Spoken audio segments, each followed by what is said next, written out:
But again, then let's take the linear versus and then finally we have one the same weight of API. This is behind. And I hope we are going to have a good session. It's the way to feel. So we want to have a session on this. With this,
I didn't start yet.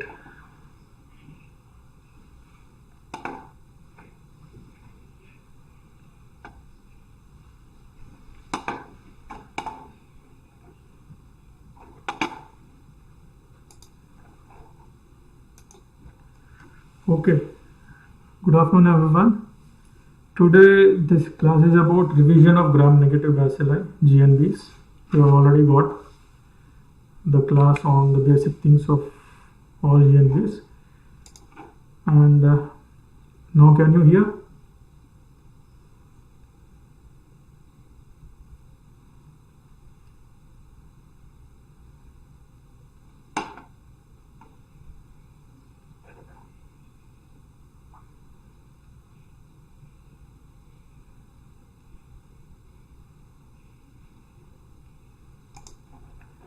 Okay.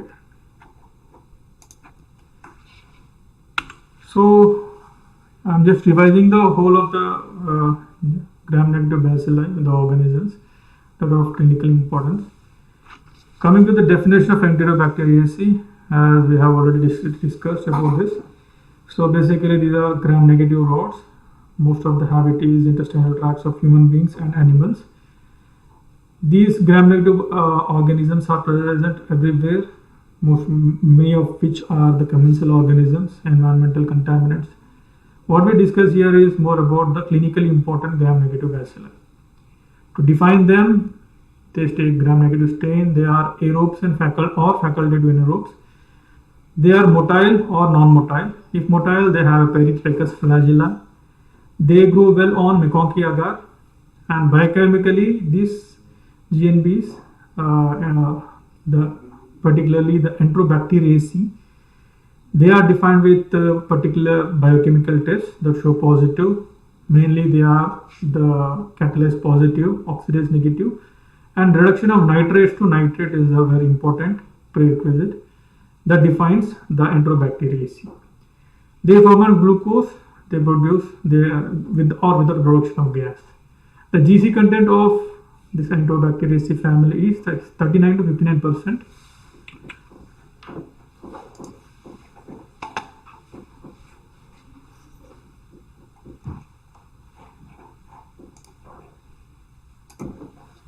So, coming to the classification of Enterobacteriaceae, there are many types of classification.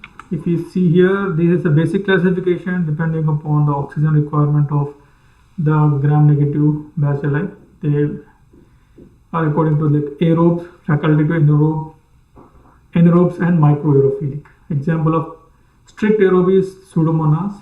There are many organisms in facultative anaerobes, mainly Salmonella, Shigella, E. coli, Proteus, Klebsiella, etc.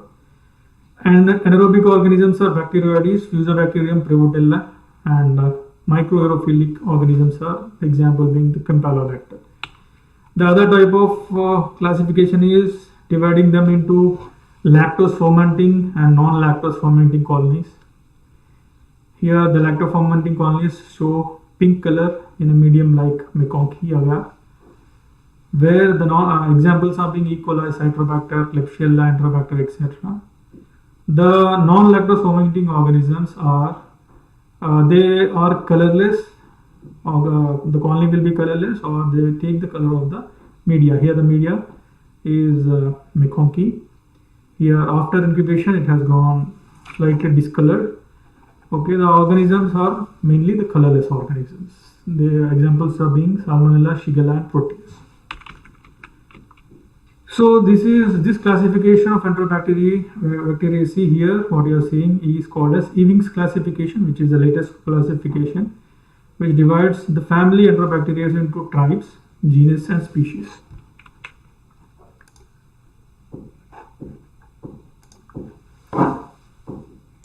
So the tribes in Enterobacteriaceae are, there are 8 in number. They are very important. You have to remember the name of the tribe and also the genus included in each. The first type is Escherichiae, that includes Escherichia and Shigella. Second is Edwardiaceae, that includes Edwardiella. Third, Salmonellae, that includes Salmonella. Fourth, Citrobacteriae. Fifth, Klebsiella, that include, apart from Klebsiella, Enterobacter, Hafnia, Serratia, etc. Then sixth, Proteae, that includes Proteus, Morganella, and Providentia. Then seventh, Yersinia, and eighth, Erwinia. So you have to remember these 8 tribes in order and with examples. So these are, I spoke about this slide. The next slide is identification of the basic identification of GNBs. It can be started with the gram-negative bacilli when you confirm with the microscopy, the gram stain. Then you can put oxidative test. The positive organisms include pseudomonas, aeromonas, Urea, etc. The negative organisms, as the definition of Enterobacteriaceae says, they are oxidase negative. So in oxidase positive organisms, you can go forward with the oxidative fermentation test to know whether they are oxidative or fermentative. Oxidative organisms examples include pseudomonas, fermentative, Vibrio, aeromonas species, etc. In Enterobacteria, as I said before, you can divide it into lactose fermenters and non-lactose fermenters. The examples of lactose fermenters being Escherichia coli, Klebsiella, Citrobacter, Enterobacter. Then after that, you can further classify them based upon the other biochemical tests that we are going to discuss in the subsequent slides. These non-lactose fermenter colonies, their examples are, as I said, Salmonella, Shigella, and Proteus. We actually, the biochemicals are also already discussed. I will just show a brief idea, the revision of these biochemicals with a brief idea, so that we can discuss the panel of biochemicals for each organisms. Coming to catalase test, here the main purpose of this test is to see whether the presence of an enzyme catalase present in this these organisms can produce or not. The main purpose of catalase is the absorption of reactive oxygen species and converting them into oxygen and water. Here the reaction being the H2O2 is converted into H2O and water. Here the reagent we use is 3% H2O2. Other modifications of H2O2 are also present that are specifically used at specific situations. The catalase positive organisms are Enterobacteriaceae, Staphylococcus aureus, etc. Catalase negative are Streptococcus species. Here the procedure is in a simple form. In our lab, for you to demonstrate catalase test, you can take a cleaned glass slide. You can take some amount of colony with the help of this cover slip. So before that, you have to drop 3% H2O2, few drops on the slide, and collect some amount of this colony with the cover slip, and put the cover slip on the slide of this H2O2 drop, and you can see the bubbles under the cover slip. Finally, what you're doing is there is a slide and a cover slip. In between, you are putting the colony, the growth, with H2O2. So this growth, if it has catalase, it will react with H2O2 there in between the glass and the cover slip, and that, as the reaction you have seen here, it will produce oxygen bubbles, and that can be seen as the bubbles under the cover slip. Coming to next test is oxidative fermentation test. Here the organism that can break the glucose or any sugars, they are detected. Like the saccharodic organisms, they degrade glucose either fermentatively or oxidatively in this test, and the acids that are formed in this oxidative degradation of glucose, these acids are extremely weak. These acids are detected in oxidative fermentation test. Basically, this test consists of a medium called as Hugh-Gleason's medium, where you have peptone 0.2%, carbohydrate and agar 0.3%. An indicator uses bromothymol blue. Here, by showing diagram, we can show here. You can see the diagram over here. There are two tubes. One tube will be inoculated. Both the tube has this medium, and we are going to inoculate the organism into this medium, and we are going to cover that one tube with liquid paraffin. Okay, 1 centimeter layer of the liquid paraffin is put in one set of tube. Other set of tube is that is free, and it has communication with the air. So you can see here 2 tubes are taken for OF test. Organism is inoculated with a straight wire. One tube is covered with one layer of liquid paraffin, other tube is free. So after incubation, you can see the production of acid. If acid is produced in a specific tube, that tube will change the color to yellow because production of acid changes the pH, and the pH sensitive bromothymol blue is converted into yellow. So we have two tubes, and there are 3 possibilities. Okay, so one tube is covered with the liquid paraffin. The first possibility is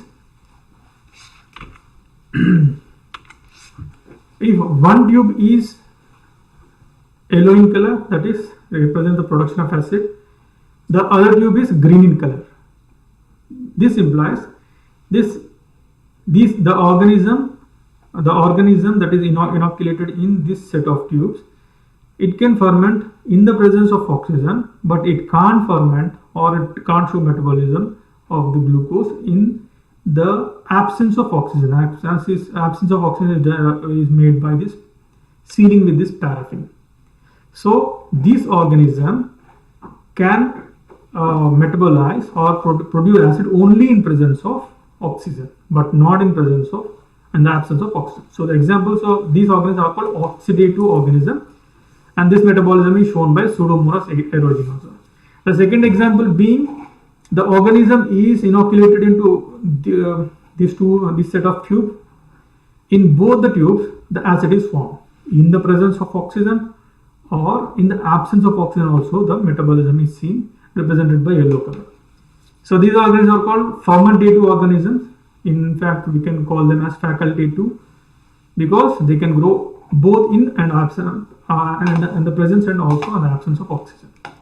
The examples are being Escherichia coli and many members of the Enterobacteriaceae also. The third is the non-saccharolytic organisms. The meaning being these organisms are not able to ferment both in the presence and in the absence of oxygen. You can see green color in both the cases. These are called as non-saccharolytic organisms. Example being Moraxilla species.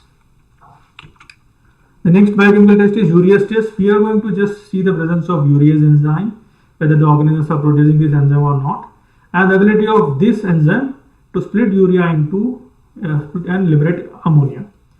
This ammonia will make the media alkaline. The ingredients of this test is agar that is used is called as Christensen's urease agar. The composition of being peptone water, sodium chloride, glucose, along with the main thing is the indicator is phenol red here, and also urea is present in the medium. The interpretation is if the test is positive, that will show a pink color, that is pinkish shredding color. So the uninoculated media will be yellow in color. The negative will be yellow. Example being urease negative organisms are E. coli, Salmonella, Shigella, and positive organisms are Protease and Klebsiella. So finally, the principle is being seeing the presence of urease enzyme and liberation of ammonia that reacts with the phenol red indicator and changes the color. Coming to triple sugar iron agar, here the basic principle what we have to understand is there are 3 sugars added in here, that are lactose, sucrose, and glucose. This concentration is important where they are added in 10:10:1. So 10 parts of lactose, 10 part of sucrose, and 1 part of glucose respectively. So in this medium we have all these 3 sugars along with iron. So what happens is the glucose, first if we talk about the glucose component here, the glucose if fermented will produce only some kind of weak acid. This weak acid will change the color of the medium, but not that much. So if I have to say, if you take one tube here, there is triple sugar iron agar in this tube, where this is called as slant on the top, this is called butt. So if only glucose is fermented, then it produces weak acid that can change only the lower part as yellow. The second tube is the example you can see here, where only the butt is turned yellow while the slant is still pink. Okay. In the other case, where if also the lactose and sucrose are fermented, it will produce a large amount of acid, strong acid, that has a capability of turning the color of whole of the tube. Okay, both slant and butt are turned into yellow. And this fermentative test, the basically what is happening is fermentation. There is also something called production of gas also. If gas is produced, you can see cracks all along the media, or you can see the gas that is accumulated in the lower part of the tube and whole of the medium is lifted up. So here we have seen 2 cases where both the slant and butt are fermented and they are yellow in color. Okay, this is called A by A, acid production in the top and acid production in the bottom. The second tube is K by A, where only the weak acids are formed with fermentation of only glucose. Okay, there are also some organisms that will produce this H2S formation. Okay, hydrogen sulfide. This hydrogen sulfide the organism that produce hydrogen sulfide, examples are being Salmonella, Protease, etc. They produce, after fermentation, they also produce hydrogen sulfide. This hydrogen sulfide will give black color to the lower part of the tube. This black color is because of it will react with the iron present in the agar. So hydrogen sulfide that reacts with ferrous sulfate that gives this black color. So this third tube, it is also called as K by A with production of H2S. K, the upper part is pink, lower part is yellow, but this yellow is being masked with the black pigment that is produced because of H2S formation. So here in this small table you can see A by A with the gas is present, first tube, and no H2S. Example being E. coli, Klebsiella, Enterobacter, etc. The second example being Serratia and Shigella. These organisms show K by A, production of weak acid. The slant is pink, the butt is yellow. So it is called K by A. Here there is gas and no H2S formation is seen. The third example is K by A. The lower part is acid, but that is being masked with the production of H2S. And the fourth is K by K. So these are very weak. These sugars are not fermented in this case. The examples are being pseudomonas, where the slant and butt both are pink in color. There is no color change. So this is read as K by K, and also there is no production of gas and H2S. So this is triple sugar iron agar with which we can speciate some of the organisms, or we can see the detection of some more genes. The next test being the mantle motility agar, where we will be seeing the ability of organisms to grow in this media. Grow ka matlab, this media is the agar with low concentration of agar, that is 0.3%. We are going to stab this media, okay, with a straight wire. Inoculate, the organism is taken along the straight wire and it is stabbed into the media. If the organism is motile, this organism can move all along the media, that is moving away from the line of inoculation. This will give a hazy type of appearance all along the tube. You can see here in the tube, you can see the motile organisms make the media total hazy. This is the straight line of inoculation, but it is almost blurred and also hazy because of the organism has moved from this line of inoculation into all along the tube. Whereas in case of non-motile organisms, the organism cannot move away from this line of inoculation, and the growth is seen only along this line, and the rest of the media will be clear and transparent. That is about mantle motility. And also, since mantle is present, the the fermentation is also seen with the phenol red as pH indicator. If the fermentation is seen, this will be turning into yellow. So both the things we are seeing, the fermentation and also motility in mantle motility. Coming to nitrate reduction test, this is a test that mainly that is more indicative of Enterobacteriaceae family. So all Enterobacteriaceae organism reduce nitrate to nitrate. Okay, this the presence of nitrates and nitrates is tested by adding the reagents called as alpha naphthalamine and sulfanilic acid. If after adding these reagents, immediately if you see a red colored diazonium dye, that will show the presence of the conversion of nitrate to nitrite. Okay, if we have to talk in detail, this nitrate reduction test will determine the ability of organism to reduce nitrate to nitrates, of course, and these are the examples. The media main thing is the reagent A and B. The main constituent of reagent A is alpha naphthalamine and reagent B is sulfanilic acid. So here the procedure being a loopful of growth is inoculate the media and is incubated. And after incubation, we are going to add 1 ml of each reagent A and B. Reagent A being the alpha naphthalamine and reagent B is sulfanilic acid. Here in this flowchart, you can see after adding this reagent, immediately if you see the color change within 1 or 2 minutes, that is positive. So the conversion of nitrate to nitrate is being done. If there is no change in color, it can be negative, but we are confirming it by adding zinc dust. After I am adding zinc dust, if the color changes to red color, the red color appearing after adding zinc dust, that shows it is a confirmed negative. The other thing being, if there is no color, you can add Nestle's reagent, then it will show orange because of ammonia. The main principle is there are two pathways, one pathway being conversion of nitrate to nitrite. If that cannot happen, the alternate pathway is followed. Finally, in the alternate pathway, ammonia is detected.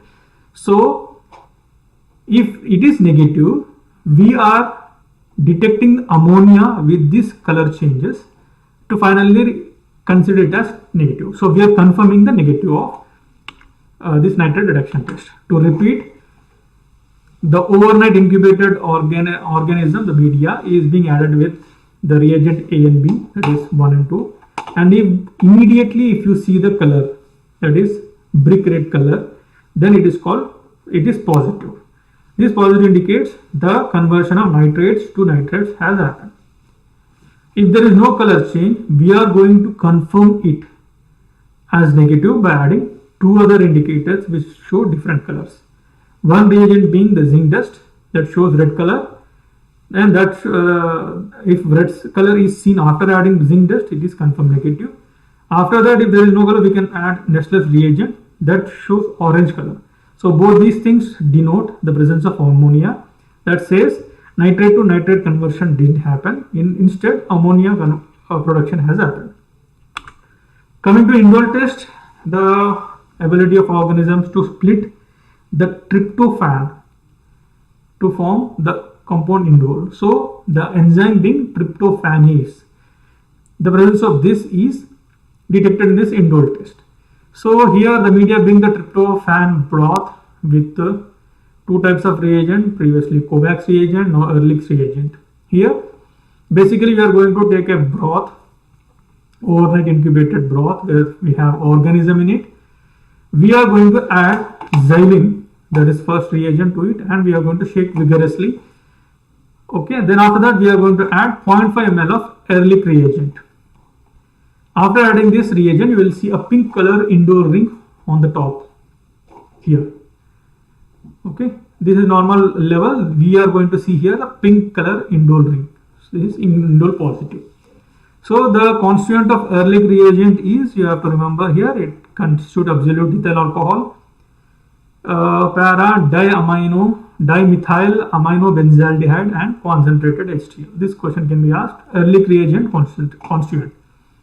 So coming to interpretation, the positive organisms, the pink color include the Escherichia coli, and negative, there is no change in color, is seen in Klebsiella. So finally, these are the panel of biochemical tests that are put for each organism. Just you have to remember this combination that will show that this organism is Escherichia coli. So in your examinations, you are, along with giving this type of table, or they can give the tubes, all the tubes, okay, whether you have to read whether they are positive or not, and finally conclude the organism. So before that, if you are asked to, before that, the basics are very important. Reading the tube is very important, that have shown in these demonstration, these spots. Finally, this combination you have to remember to say what organism shows what set of biochemicals. First is Escherichia coli. Here the indole is positive, you will see the pink color ring. Then glucose, it will ferment, and also there is production of gas. Lactose is also fermented. Mannitol is positive, urease test is negative. Citrate utilization is negative, mannitol motility is motile, and TSI will show A by A with gas. That is acid by acid. Both the slant and butt are yellow along with the production of gas. Coming to biochemical reaction, Klebsiella, the first thing you should know is it's a non-motile organism. So mannitol motility agar, it will show very clear. Okay, it won't show any haziness in the medium. Here indole is negative, glucose fermentation with gas, lactose and mannitol are fermented, urease test, citrate test are positive, and TSI it will show A by A without any hydrogen sulfide or any production of gas. So it will also show the slant and butt both are yellow in color. Coming to Proteus, here it is the indole is positive in the species Proteus vulgaris, indole negative in Proteus mirabilis. Coming to glucose, it is fermented with the production of gas. Lactol non-fermented, mannitol negative, urease positive. Citrate utilization is variable. It is negative in Proteus vulgaris and variable in mirabilis. It is a motile organism. Mannitol motility is seen. TSI, you will see K by A with hydrogen sulfide. So what color you see in the tube? The upper part is pink, lower part is black. Since the hydrogen sulfide is present, it will be black. If it is not produced, it will be yellow. So Proteus. Coming to Salmonella species, where indole is negative, glucose fermentation of gas, okay, lactose, sucrose are not fermented. Mannitol, see for all these sugars, one thing is TSI you are reading at the reading, and also these sugars we will be having, you will be given 4 tubes, okay, with all glucose, lactose, sucrose, etc. And this will be color coded, okay. And if they are negative, they look pink in color. If they are positive, they turn yellow. So whatever the organism, and also you have color coding. Glucose, if you come to demonstration, or you will be knowing that the tube, the cotton over the tube will be given some color. So that is not a big thing. Even you can ask your even in your examination, you can ask your senior resident or any junior resident. They will show they will tell at least what are these sugars, and whether these sugars are fermented or not. You should see just color of the tube. If it is pink in color, it is not fermented. If it is yellow, it is fermented. So sky blue is the color code on the cotton for glucose. For lactose, red color is seen. Okay, and some violet color is seen in mannitol. And for sucrose, there is sky blue. So here in salmonella, you can see mannitol positive, urea not hydrolyzed, citrate not utilized. It is utilized, it is positive. The exception being Salmonella typhi and Salmonella paratyphi. They can't utilize citrate. Motility test, they are motile, of course, and TSI, they are K by A with hydrogen sulfide. Coming to Shigella species, indole, it is variable, plus or minus. Glucose fermented without gas. Lactose and sucrose are non-fermented. Mannitol is positive. Urea not hydrolyzed, it will be yellow in color. Then citrate utilization, it is negative. Motility, it's not a motile organism, so non-motile. And TSI, it will show K by A. The upper part is pink and lower part is yellow, and no gas and nothing. That's it, is almost over. It says finally the pseudomonas. This slide just shows some theoretical part. It has a single it's a non-fast stage obligate aerobe, that is important. Oxidase positive, that is important. It produces a variety of pigments, all colors. Here you can see pyocyanin blue, pyoviridin yellow, pyorubin red, pyomelanin black. Name itself has the color. It shows fruity odor, and it has many morphotypes like mucoid type, small round type, spreading type, and many other types. So in peptone water, it shows surface pellicle, that is one example. Okay, this pellicle is formed because of more oxygen tension. Coming to the blood agar, it can show hemolytic only on the blood agar, and McConkey, they are non-lactose fermenting all colonies. And selective media like citramide agar can be used for a mixed coat. In a mixture, if you that mixture of colonies or any broth, if you plate it on citramide agar, it can selectively grow pseudomonas organisms. So biochemicals of these organisms include oxidase positive, as we said. Oxidative fermentative test में it is oxidative. का मतलब in case of paraffin loaded tube, there is no growth. The freely aerated tube, it has growth, and you can see yellow color over here. And it is more yellow on the top because it is strict aerobe, so it needs high tensions of oxygen. And it is catalase positive, glucose, non-fermenting, and it can grow typically at 42 degrees centigrade. That's it.